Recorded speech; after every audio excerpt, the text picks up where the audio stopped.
Hi, everybody. Welcome to another episode of Talking Timepieces, where we talk about watch collecting and horology. Today, oh, hey, how's it going, Warren? In today's episode, live stream episode, I wanted to talk about value in watches and how do you determine value and quality in a watch. How do you determine quality? Because the conversation always comes up about why is this watch worth this much money, or is this watch worth that money? Hey, elusive man, how you doing, my friend? And once you start getting into that, it becomes a question. How do you determine value and how do you determine quality?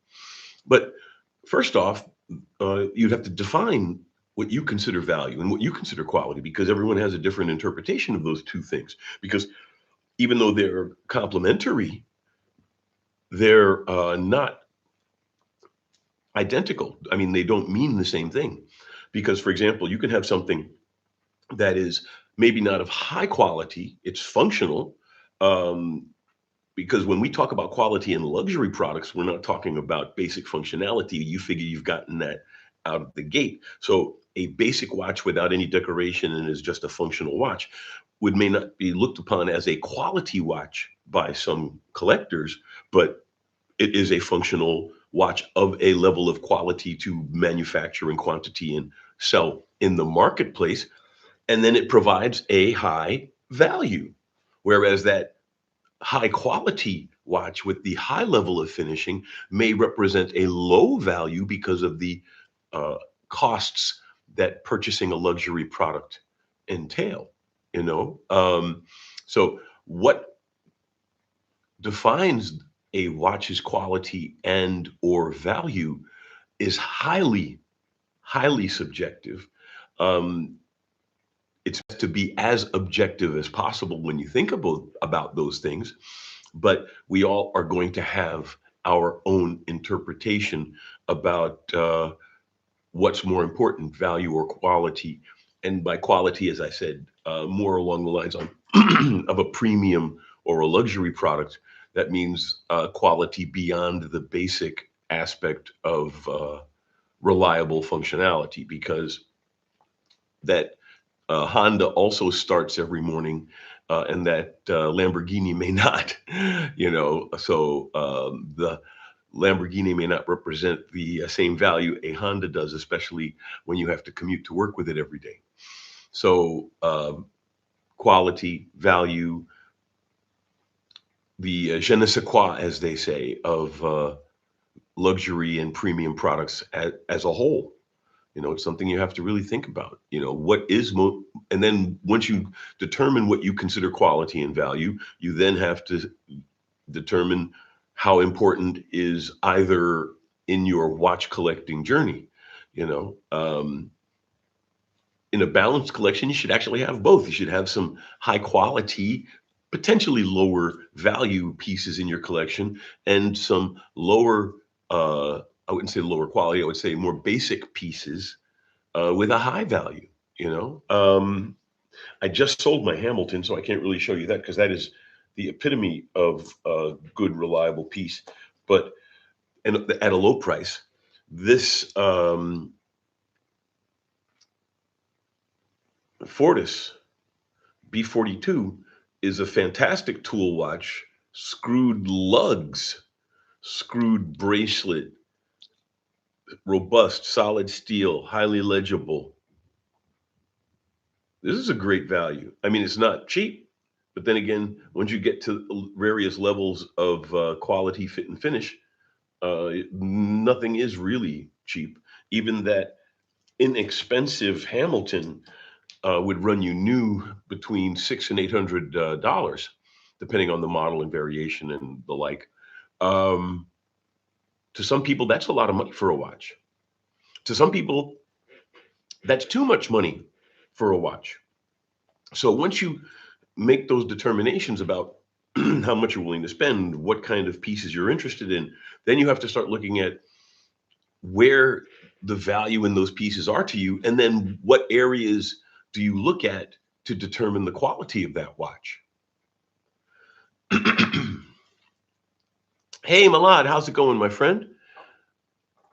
Ball Breakathon, how's it going?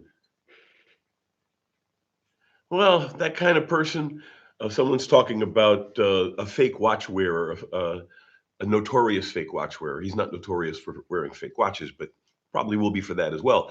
But then someone with that level of character, I wouldn't put it past him to flex and be fake. Look at me. This is this. Look, I can swing this kind of weight.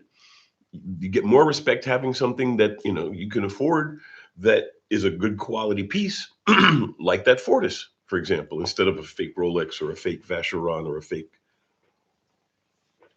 Patek or a fake anything for that matter.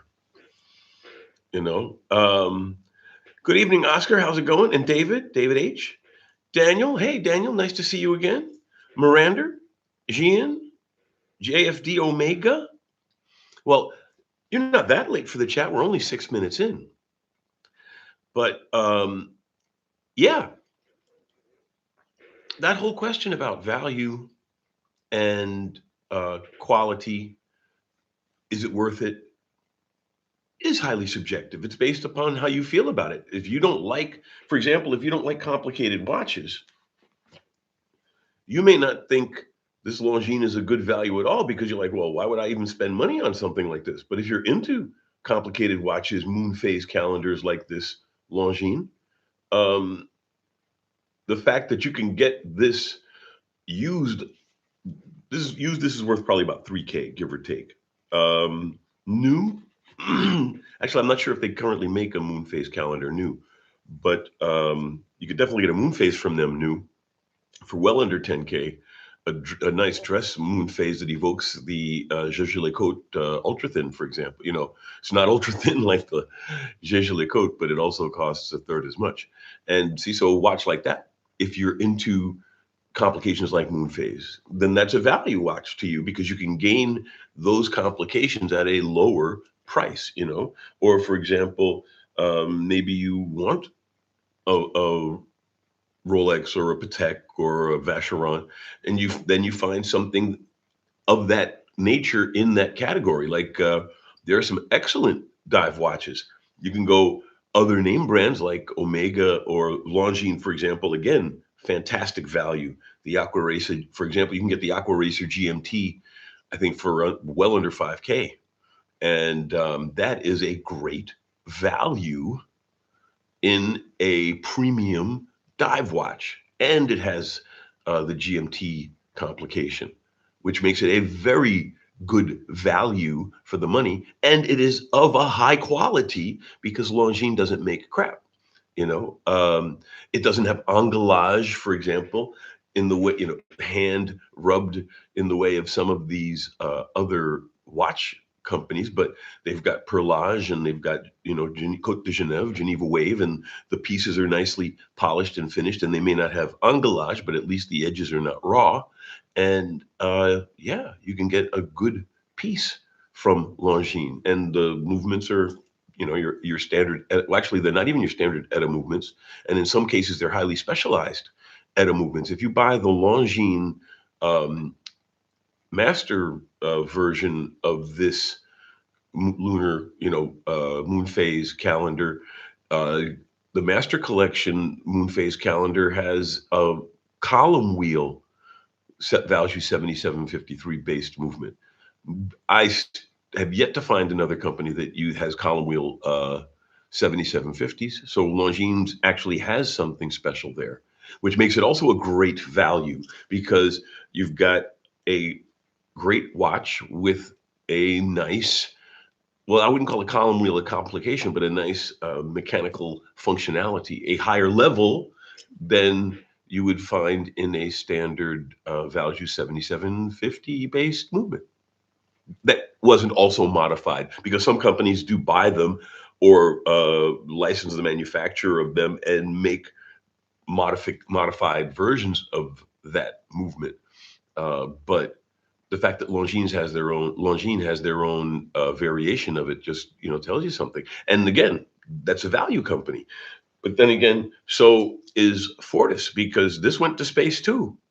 But you can pick up one of these for, two-thirds of the price of an Omega Speedmaster, depending on the model. Uh, and it has a space cache as well. So it's a value for the money. But then again, you can also go the other way, and get and have something that is showing workmanship for workmanship's sake, like this Open Heart Zenith El Primera Chronomaster.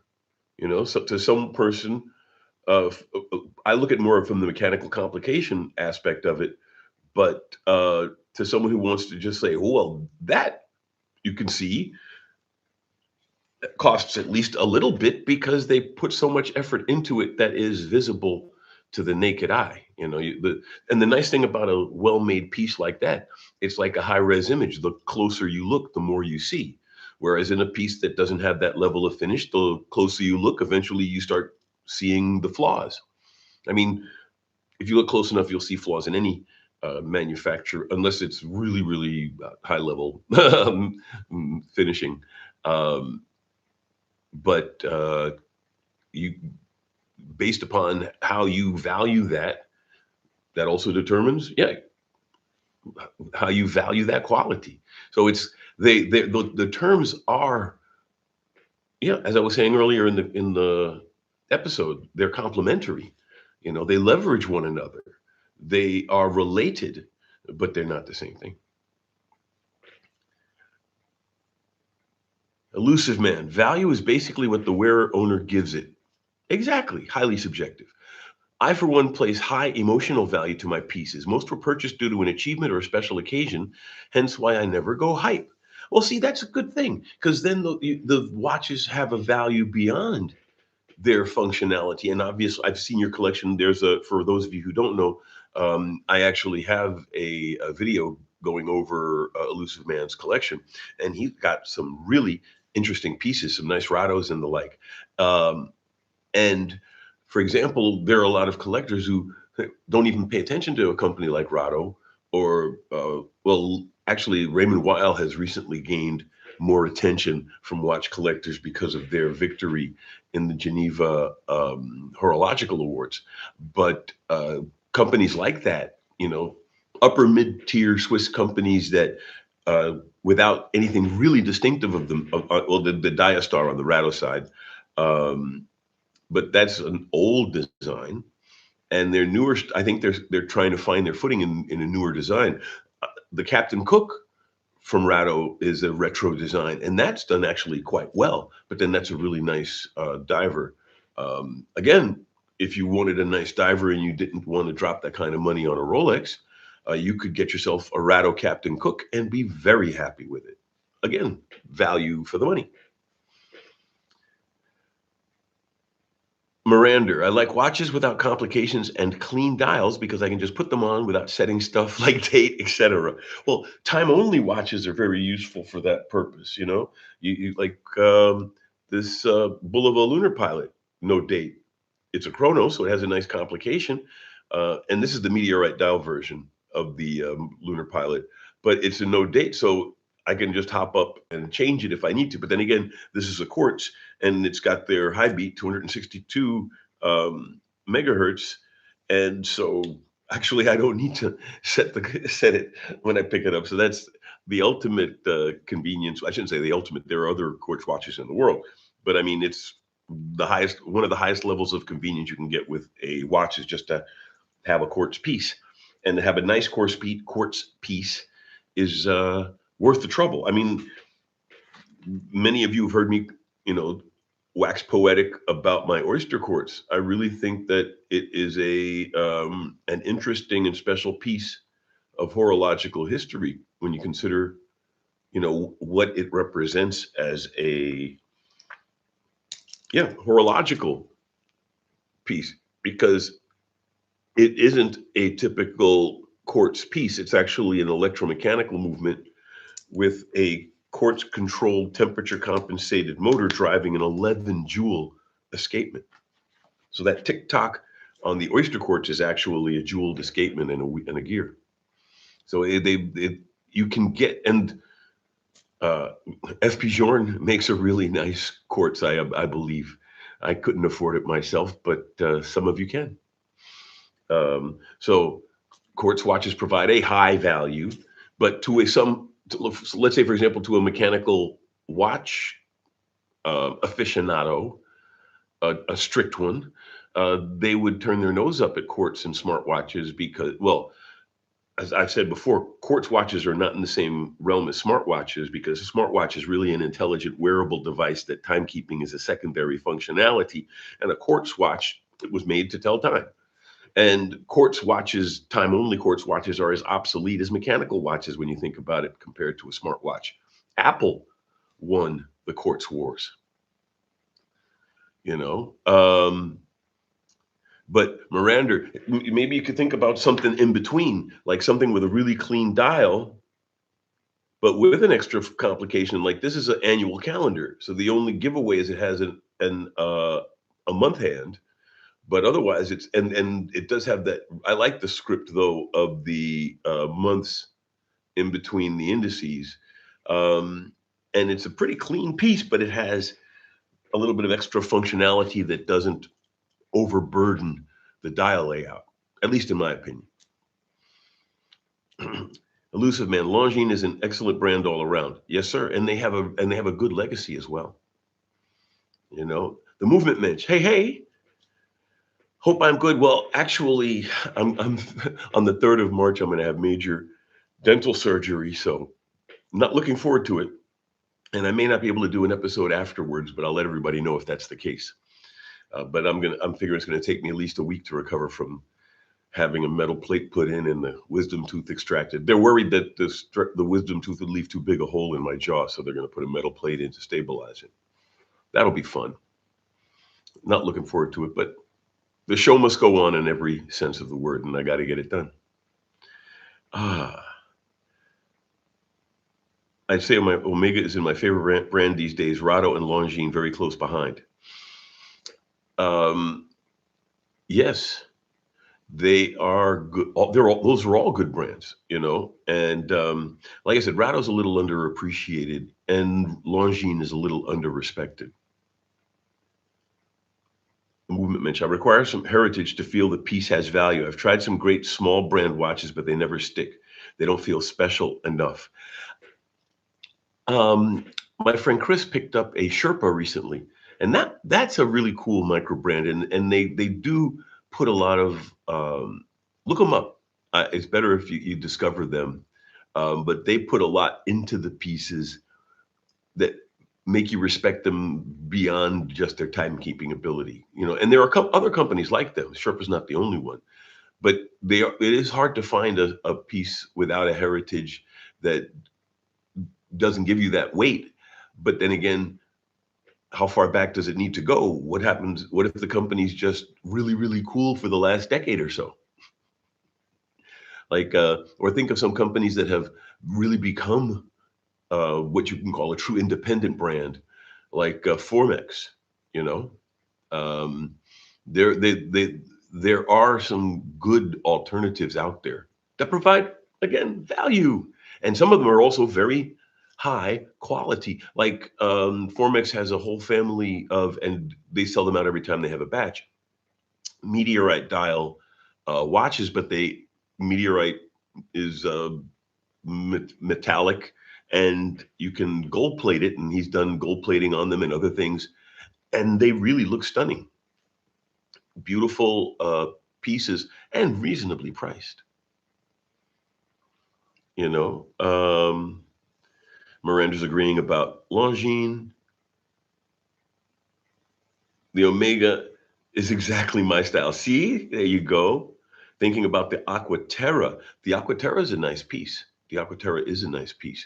But beyond the my Globemaster, I lean more towards the Speedy side. So, like, I just recently acquired this Speedy 2, and I'm really pleased with this. And I got it for a decent price. No box, no papers. But you know, this is in well, not only did I look at it, but I had the watchmaker looked at it, obviously, and it is bona fide. But I got it for an excellent price, and again, value. And it's has a ton of heritage, not as much as the Speedmaster Professional, but the Speedmaster 2 has its own legacy, not necessarily directly linked to space, but it's been around for a while. The Aquaterra, maybe it's too plain or common. Get the small seconds Aquaterra, or get one with a striking dial. I mean, they do make them with some interesting colors and texture dials, and the small seconds ones give you a little bit of a little different approach there. Um, well, depending on how much you want to drop, you can get the Aquaterra World Timer. That's a nice piece, and it's got a laser etched titanium face that they etched a world map on it, so it looks really cool.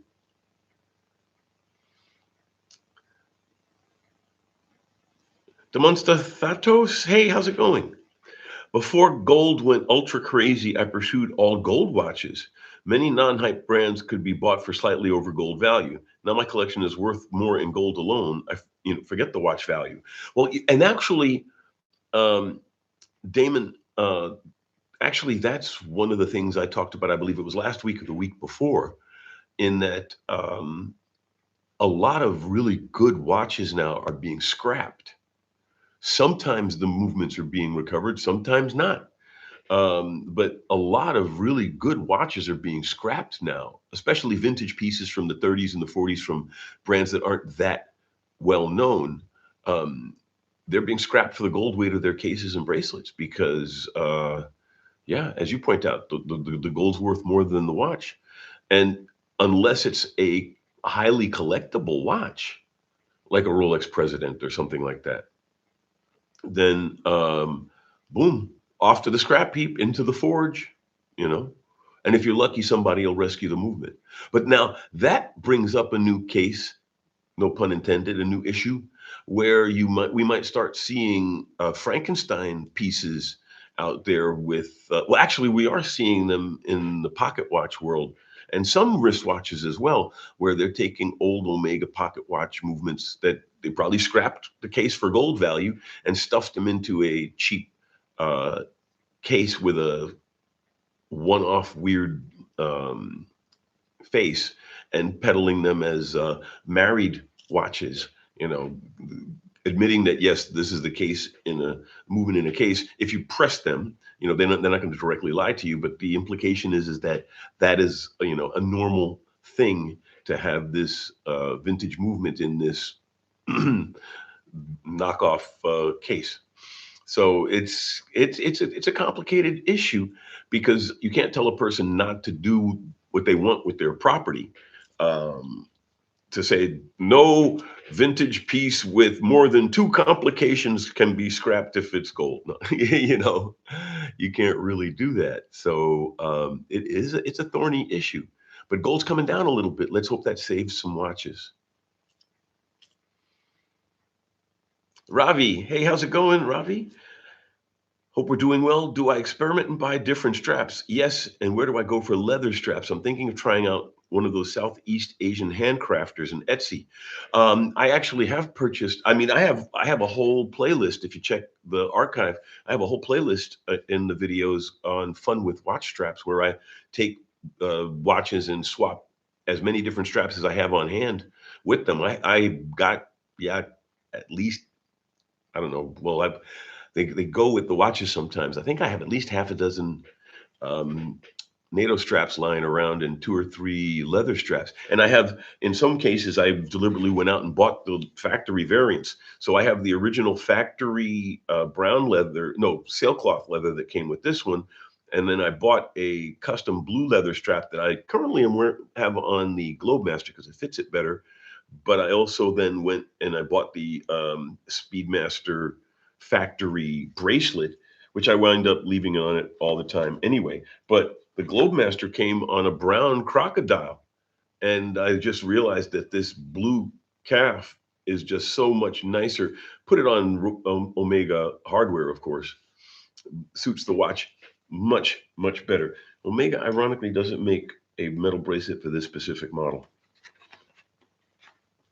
But straps, you have if you have a watch and you have three different straps, you have three different watches. I keep my Breitling on a rubber because I like rubber, the presentation of the rubber strap with it, because it screams Breitling Sport Watch, da, da, da. And ironically, it's an office GMT, not a travel GMT, and you'd expect the pilot's GMT to be an office GMT, but I think it's because of that the Value 7750 base. They couldn't do it with quick set. I mean, our hand being the independently settable hand. Because in the case of, for example, the Mont Blanc, right? The Mont Blanc, this has got a GMT movement in it, but that's an in-house. And oh yeah, wristwatch check. I'm wearing my Tag Heuer GMT Chrono, and this is unique, almost unique, because well, someone must be doing it, but this is the only one I currently know of that can do it.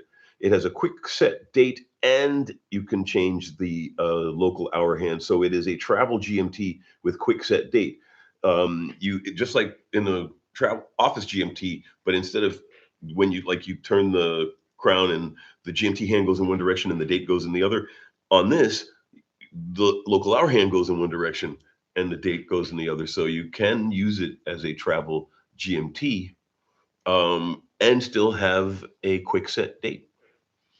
Again, a good example of great value in a watch. They're not that expensive, but they have a lot of wrist presence, and you can wear them to a party where your snobby friends are wearing Rolexes and they can't say much about it. But then again, I don't wear watches to impress other people, beyond like, oh, what a cool watch. I don't. The money flex, it gets old quick, and having a watch with some heritage, a little story, something to talk about is much more important to me. Elusive Man. Luckily for me, I got that day date from my uncle. Yeah. Um, but yeah, so Ravi, I strongly encourage you to go out and buy straps. And my custom strap I got from a guy in Dusseldorf. I forget his name off the tip of my tongue, but I've done a video on him as well, and I encourage you to get custom straps if you can. But check your local watch, your jeweler first, because maybe you'll find an off the shelf strap that you like and it'll save you some money. But if you don't see something you like, then have a custom strap made. Hey, Mr. Donut. We're sharing the game. Any brands to look out for in this current market? Well, the market's a little soft right now. So get on a Rolex waiting list. You might get the call, sooner than you expected, because there's some inventory floating around out there. The retail, you could probably knock, especially if you get close to the end of the month and they got to make their quota, you could probably get some good deals on off the shelf retail pieces, get some good discounts, because yeah, the market's a little soft right now and people are hesitant to spend money right now. So there are a lot of opportunities for a hunter in this marketplace. I did an episode a few weeks ago. I called it, is it a bull, a bear, or a raccoon market? And I said, it's a raccoon market, because you're looking and you're constantly trying to find deals and values, like the grubs and berries and such that the raccoons are looking for. If you keep your eyes open, you can make some great deals. Like I picked up this. I picked up the annual calendar. It's not resolving well. There we go. I picked up the annual calendar for 30% off from at retail from a local dealer in Frankfurt. They just wanted to move some inventory, and I managed to get them. I Presbyterianed them down a little bit more to get a decent price for it. So I saved a lot of money on that piece. So you keep your eyes open, look around, um, befriend your local jeweler. I mean, that's always good advice anyway. Uh, but there could be some deals out there, some things in that wouldn't happen if the market weren't soft. And the market will eventually change. Markets always go up and down. Uh, and you'll be patting yourself on the back for something well spotted that you managed to pick up when things were a little tight.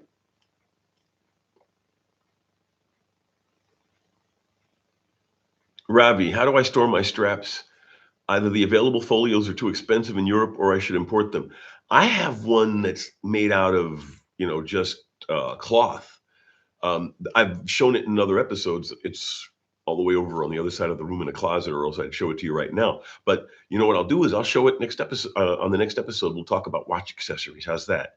And I'll bring the case out and I can show you the case. But my girlfriend gave it to me for my birthday, and I told her not to spend too much money. So I think she went out and got something interesting. She didn't. I bet she didn't pay more than $50 for the case, and it holds a bunch of watches, bunch of straps. It's supposed to be for NATO straps only, but I put all kinds of straps. I put all straps in them, metal bracelets, but it says it's got elastic loops in it, and it's like an album kind of thing. But it all zips up into a bag. I use that for my straps. So I'll show it next. I'll show it next episode. Cliffhanger thriller for the next episode. Will Alex show his watch strap case? Will he forget and have to get up and cross the room anyway? Mr. Donut, Omega Globemaster is an underrated watch. I like their annual calendar versions. Well, that's exactly. I love. This is the annual calendar version. I love this piece. It really it exudes class and quality, and it's just a classy piece. It's also not. It doesn't take itself too seriously. The bezel is tungsten carbide, so it's shiny, but you're not going to scratch it. I've actually banged my wrist accidentally into a wall and had to pick pieces of the wall's paint out of the bezel because they make drill bits out of the material that this bezel's made out of. And the hands are heat blued and black polished, and the face is this creamy white that doesn't really have a definitive surface. It's a very beautiful piece, and the blue lettering on the months between the indices is just a nice watch.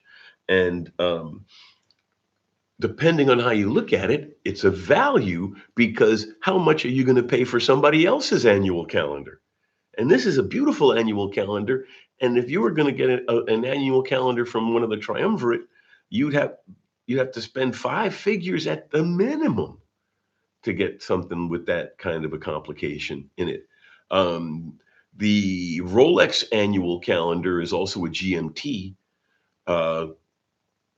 So I wouldn't put them on the same level as far as measurements go, but as annual calendars go, the Omega's less expensive and in my mind more highly finished than the Rolex. But then the Rolex also has the GMT complication on top of it. So for a Rolex, since it is that complicated, if you could get it at retail, it's not a bad value. How's that for really convoluting, the term? But true. If you can get a Sky Dweller at retail without an extremely long wait, it's not a bad value, because it's a great watch. It's a highly collectible watch, and beyond, like when people say, oh, it's the Rolex prices are crashing, they may go down 5%, but they'll go back up 15 or 20 eventually at some point in the future because they're not just collectible watches. They're also premium luxury products. And people who have no idea about the value or quality in watches will buy a Rolex simply because it is an established brand with its own special heritage and its own value proposition. So yeah, the Sky Dweller, if you can get one at retail without a lot of hemming and hawing, especially if you can get one in a color you like, don't take the two-tone if you want to steal and vice versa. But yeah, keep your eyes open. There could be some good deals. I'm seeing more Rolexes in the windows of my local ADs. They still have the little sign for display only, but now there are more of them in the window. So it makes you wonder what the availability really is right now. But everybody's predicting more availability. And in a soft market, that makes sense. Elusive Man, I love the Mont Blanc also. Since you brought it up in conversation, I'll show the crowd again.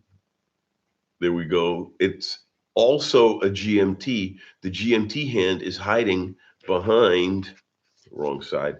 The GMT hand is hiding behind the hour hand. So if you pull it out to the first click,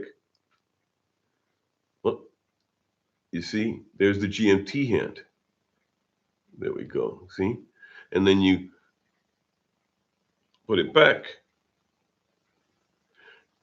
and the GMT hand is covered. So you could actually buy this watch and wear it for a while and not realize it's also a GMT chrono. But then you'd wonder what the little window on this side is, and that's the day-night indicator for the home time. So yeah, that's also a good value. Well, that's a great value if you think about it, because you could pick up one of these used for 5, 6 thousand, and it's a column wheel vertical clutch mono pusher GMT chronograph. Was Mont Blanc's first in-house, and so they swung for the fences and hit it out of the park. It's a fantastic value in a watch. But again, one man's fish is another man's poisson. You know, what you place value in, other people may not, and vice versa. Your mileage may vary. Yes, about the date from Uncle Elusive Man. Miranda, go for the Aquaterra. You can't go wrong. I have the World Timer version. Love it. See, I mentioned the World Timer version. That is a really nice piece. The I have a World Timer myself. I've got the Frederic Constant, which doesn't have the cachet of an Omega, but this is arguably the best World Timer for under 10K, because the Aquaterra is right at 10K. So I'll put that in the upper category. I'll round it up. But the Fred, that's again an example of value and quality. I mean, look at the movement in this piece. That is a beautiful movement. So you're picking up a watch that looks like it costs 10K, and I think you can pick them up for less than six, around five and change, new from Frederic Constant, unless they raise their prices, but it's still going to be way under 10K, and it's a great value in a world timer. You know, so depending on what you place value in, you can find watches that satisfy that. You know, unless you have overly high expectations, and then you wind up buying a fake, but then you're lying to yourself, and you're never really happy about it. Gian saw the tag on the post earlier. Yes, because I was on the train coming home, headed here to make sure I was on time to start tonight's live stream. Not sure, oh, Damon, not sure about the current. One second, let me try. Oops, I went too far. Yeah, we go. Not sure about the current market, but before Breitling, IWC, Parmigiani, Fleurier, Quorum. Quorum's another company that people forget about. JLC and Gerard Perregaux were prime candidates. Well, I would love to get my hands on a nice Gerard Perregaux at a reasonable price. But then again, see, and as I brought that up in the past, sometimes that watch may not be the value you think it is, because you buy that watch and you think it's a value, and then you forget that you have to drop between $1,000 and $1,500 on it to have it serviced, or maybe more if it's a very exclusive piece. You know, you get that Bulgari Octissimo Tourbillon. You better have the money to get it fixed too, because it's not going to be cheap. It's like having a Lamborghini or a Maserati or something. Even an oil change in one of those vehicles will set you back a great deal. So you got to think about that also. But having said all of that, I would totally buy a Gerard Perregaux if I could get one of the ones that I like at a reasonable price, because they make fantastic pieces. I've got a JLC. Where's my JLC? I've got the Polaris. I really love this piece. A lot of people, say, well, why didn't you get the Reverso? Because everybody thinks of the Reverso when they think of JLC. But JLC is so much more. They're not the watchmaker's watchmaker because they sold them all Reverso movements. Um, yeah, but JLC in and of itself is a great company to buy, and well, any of them, Breitling, IWC. I mean, great value pieces as well. Although IWC is a little high priced for, you could get some really good pieces that, like from Zinn, for example, that I would say the quality is as good. Maybe the finishing isn't as um, over the top, but the value in what you're getting is high. Again, the value versus quality. Depend, like I said, if you look at quality as finishing or polish or the like. Um, but if you're looking for a good pilot tool watch, there are a lot of alternatives out there. But IWC, if you want, like on the other side of the coin, let's say you get a Portugueser, that's a beautiful luxury chrono. Um, it's its own identity as well. You know, people see an IWC Portuguese from across the room and they know what it is if they know watches. So, Elusive Man. Actually, Mr. Donut, you're correct. The Globemaster is what I'd get if I didn't actually have two Omegas. I'd get the silvery dial. Excellent watch. Agreed. Ravi, there was another doubt I had. If I have to import an alligator strap to Europe, is it legal or are there exotic leathers banned? I believe alligator's allowed, but crocodile is not. So, but you can even like just ask your local watchmaker because they're going to have straps in stock and they'll tell you what they're allowed to stock. And what they're allowed to stock is what you're allowed to ship in. Um, but I have, I mean, the Omega, the Globemaster comes on an alligator, you know. A lot of, I've seen lots of alligator straps for sale in Germany. Uh, I believe it's, but I know crocodile is. So I think it's that alligator is legal, but crocodile's not. Just be careful. I don't know if ostrich is or not, but I've seen people use ostrich. Sartipi, that's the name of the guy in Dusseldorf. Sartipi uses, he has, he's got frog leather, but he's got ostrich leather and all of that. There are some very exotic leathers. So if you wanted to get something and you want it, and you're in Germany, call up Sartipi, Sartipi in Dusseldorf. He'll make you something, and he's got a big collection of exotic leathers. Worth the call. See how the market evolves, Ravi's saying. Um, Anthony Davies, good evening. Hope you, hey, how's it going? What's my thought? What are my thoughts on the Omega Speedmaster Moon Phase 44 Black Steel version with the footprint on the Moon Phase dial? Um, I'm not sure I've seen that model specifically, but all of that family are really. I'm a Speedmaster fan. I love Speedmasters. I mean, I have a silver Snoopy myself, and I got and the nice thing is that I used to have a Speedmaster Professional, but when I got the Snoopy, then I could get the two because then I wouldn't have two black faced Speedies. But um, I think the Apollo 8 is fantastic, and I've seen some of the gray side of the moon, and I've seen some of the other modern moon phase Speedmasters, and they're all beautiful pieces. If you got one, then you like the way it looks and you can swing it, get it, because that's an example of an Omega that will also have collectible value downstream. Because some people, worry about the residuals and the like. You buy a striking piece like that, and it may not go up like a Rolex, but it's not going to crash and burn on you in value wise either, and you'll enjoy wearing it. Okay, watch accessories. A watch accessories episode. They totally make us enjoy the watches we have instead of constantly looking for the next one. Well, straps definitely, straps definitely. So we'll talk about straps and other watch accessories. And oh, you know what? I wish I had. I used to have one of those little clip-on compasses that we say, "Hey, look at the," but I can refer to the little clip-on compasses. And there are other accessories of that nature. I literally saw someone with a kind of like a EDC watch strap, big leather, and it had slots, and he had pens and survival tools and all kinds of stuff stuck into it. Um, there are all kinds of things you can do out there. So we'll make that the topic for next week's episode.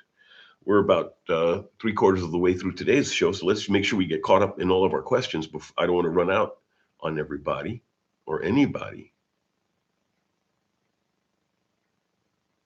Okay, yes. Mr.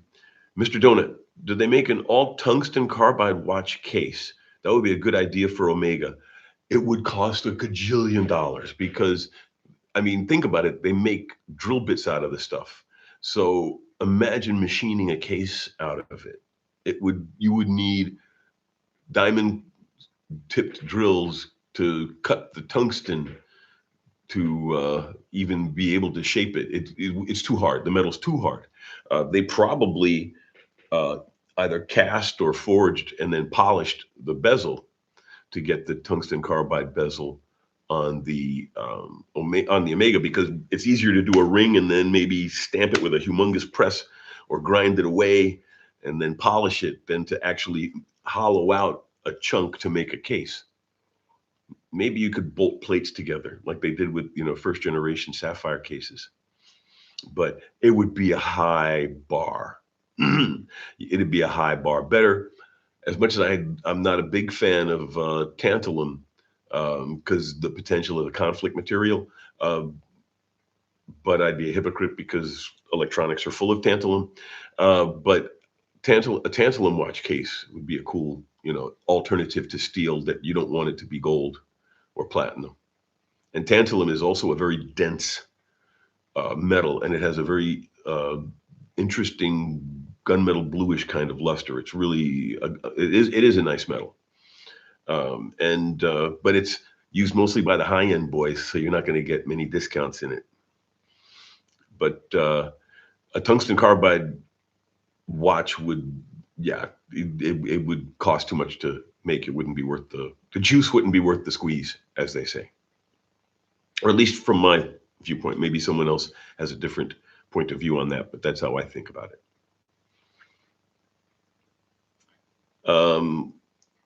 Mr. Donut, you can also pick up some nice Gerard Perigo World Time watches for under 10K. They're great watches, but unfortunately not so popular.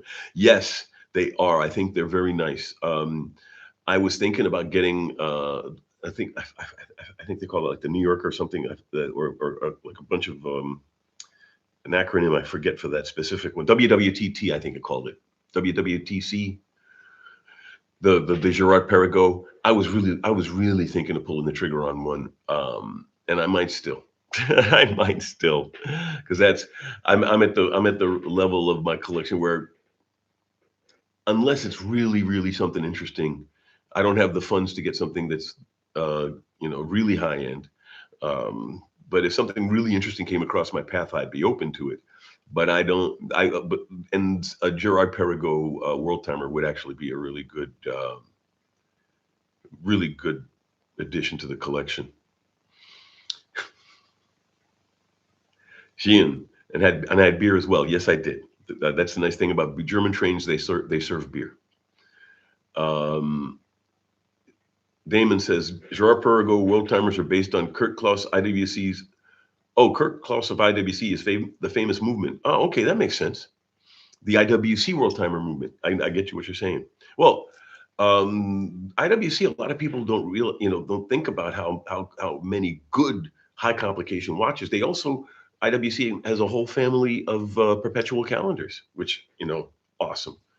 Um, and even the GST, the gold, steel, titanium, they were a little on the chunky side with integrated bracelets, but you could get a really good deal on an perpetual calendar there.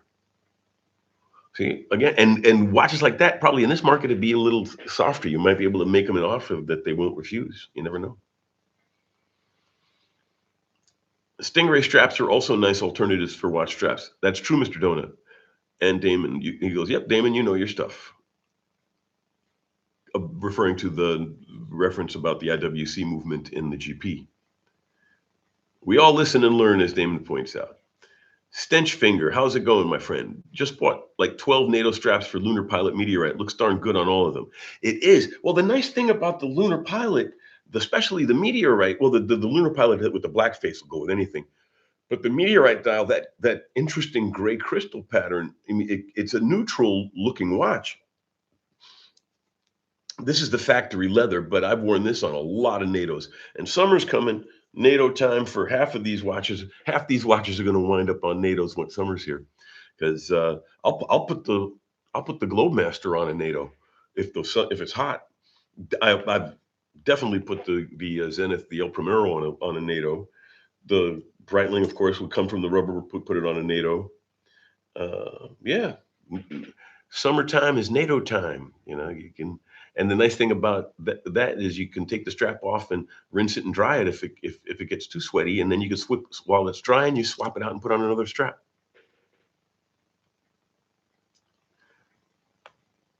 Movement Mitch, can't lie. A lot of that EDC stuff seems pretty dorky.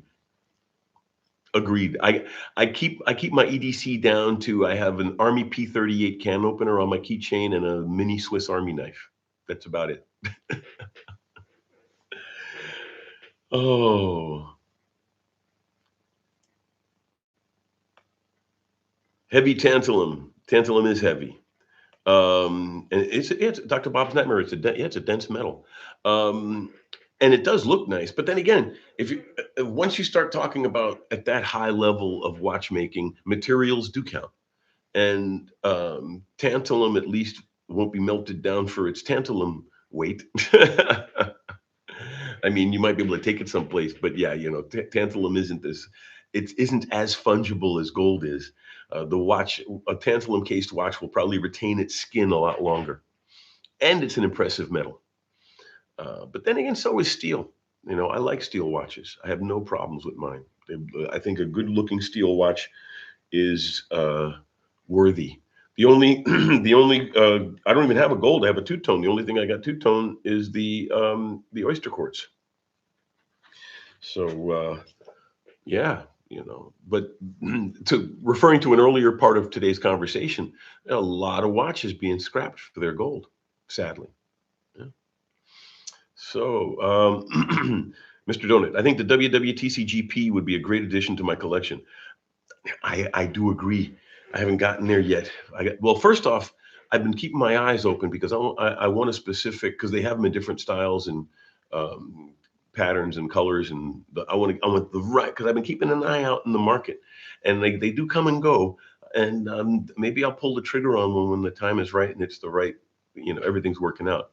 Although I do have to pay for this work because it's going to come on right underneath the deductible on my major surgery insurance, my health insurance, because I went for a high deductible to have a low monthly, and now I'm hoist on my own petard because I'm going to have to pay for this operation mostly out of my own pocket because it'll be under my deductible. Oh well.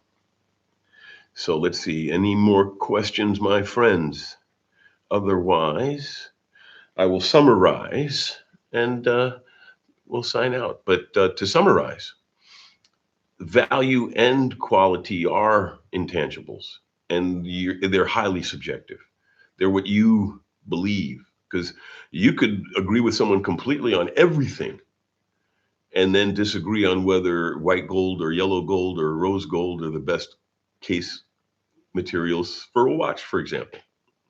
So yeah, fight the good fight, do the research, and then at the end of the day, put what you want for yourself on your wrist.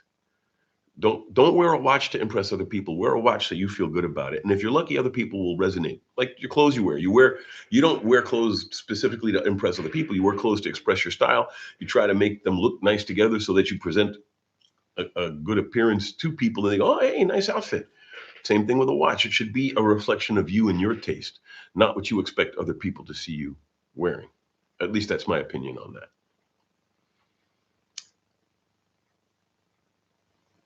Alk shares 3. Yes, hello. I'm new to watches. What's a good buy? I'm thinking about Yema Superman Heritage. Oh, sounds like you've done some homework because Yema is another underappreciated brand.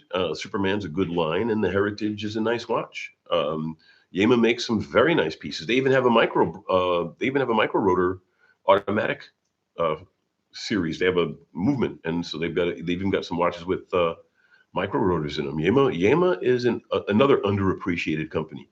You could do, yeah, you do well with Yema. You wouldn't be dissatisfied. Try it on and make sure you enjoy the way it sits and it talks to you. But yeah, Yama Superman's a great watch, really is.